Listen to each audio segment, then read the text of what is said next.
네, 김민석 국무총리 후보자 인사청문회가 내일로 다가왔습니다. 그런데 국민의힘은 인사검증이 아니라 공작, 기획, 날조에 힘을 쏟고 있는 것 같습니다. 어제 국민의힘 소속 국무총리 인사청문특위 위원들이 기자회견을 열었던데요. 역대 총리 후보자 중에서 검찰 피의자 신분은 처음이다라고 발언을 했다는데 저는 이런 유체이탈 화법은 또 처음 봅니다. 국민의힘이 김민석 후보자를 고발하지 않았습니까? 그래놓고 처음 운운하면서 김민석 후보자가 중대한 범죄를 저지른 양 기자회견을 한 것인데 짜고 치는 고섭도 이 정도로 대놓고 하면 욕먹습니다.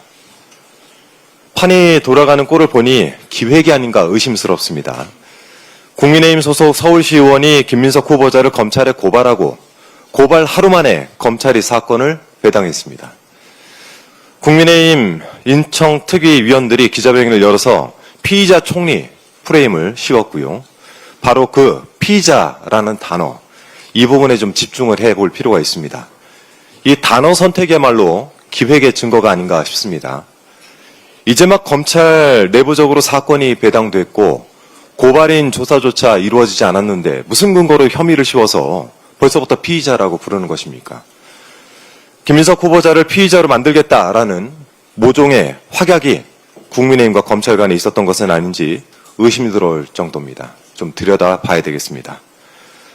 자, 오늘도 주진우 의원 이야기를 안 할 수가 없는데요. 인사청문회 준비를 하는 줄 알았더니 이 망상을 동원해서 장문을 하고 있었더군요. 주진우 의원이 최근 SNS에 올린 글들은 한마디로 뇌피셜입니다.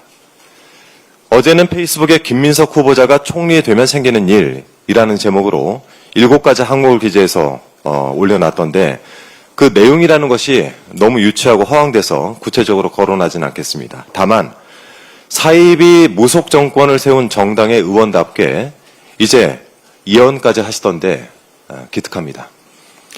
일어나지도 않은 일을 예단해서 허무맹랑한 글을 퍼뜨리는 것, 이것이야말로 허위사실 유포 아니겠습니까? 주진우 의원의 기막힌 장문은 또 있습니다. 지난 21일 김민석의 동문서답 시리즈 2라는 제목의 글을 페이스북에 게재했던데 주진우 의원이 묻고 김민석 후보자가 답을 하는 듯한 착각을 불러일으키는 글이기에 제가 후보자 측에 확인을 해봤더니 이런 문답은 한 적이 없다라고 답을 했습니다. 그러니까 그 문답 자체는 허구이고 허위인지도 살펴볼 문제입니다. 100번 양보를 해서 주진우 의원이 제기하는 의혹들을 좀 더 쉽게 설명하기 위해서 문답 양식을 채택했다 하더라도 읽는 사람으로 하여금 사실관계를 오해하게 만들거나 또 후보자에 대한 부정적인 이미지를 교묘하게 심으려고 했다면 이것 또한 날조이고 악의적인 허위사실 유포 아니겠습니까? 이 글은 김민석 후보자의 출판 기념회 등 경조사 관련 사항을 다루고 있는데요. 그중 한 문장이 유별나게 모호해서 논란을 낳고 있습니다. 화면 준비됐죠? 네, 그 문장을 한번 보시겠습니다.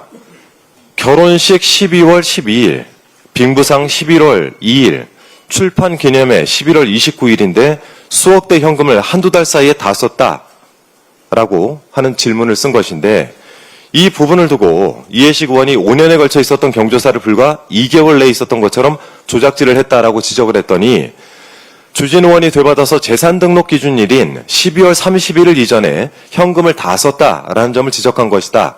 쉴드를 치려니까 힘드냐라고 비아냥대더군요. 진짜. 그러니까 창작을 하려면 좀 섬세하고 치밀하게 했어야죠. 자신이 주장하는 바도 명확히 전달하지 못할 바 이런 장문을 해서 무슨 소용이 있겠습니까? 전영기 의원이 SNS에 밝힌 글을 좀 잘 읽어보시기 바랍니다. 김민석 후보자의 결혼은 2019년이고 빙부상은 2020년, 출판 기념회는 2022년과 2023년이었다고 합니다. 경조사가 모두 한 해에 연달아서 있었던 것처럼 착각하게 만들겠다는 의도가 있지 않았습니까? 당장 그 글을 내리고 사과하는 것이 좋을 것입니다. 타인을 향해서 쉴드라고 지적하기에 앞서 이런 글을 쓴 자신의 부족함부터 되돌아봐야 되겠죠. 제가 관심이 없던 주진우 의원을 최근 보건대 동료 의원님을 떠나서 이런 생각이 듭니다.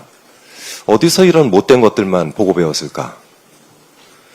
국무총리 후보자를 피의자로 만들기 위해서 온갖 노력을 하고 사실관계를 멋대로 해석해서 허구와 허상으로 후보자에게 악의적인 낙인을 찍는 공작정치, 이것은 반드시 청산해야 되겠습니다. 내란 동조정당의 국정 발목 잡기를 위한 이런 식의 기획과 날조에 무릎 꿇는 일은 없어야겠습니다. 없을 것이고요.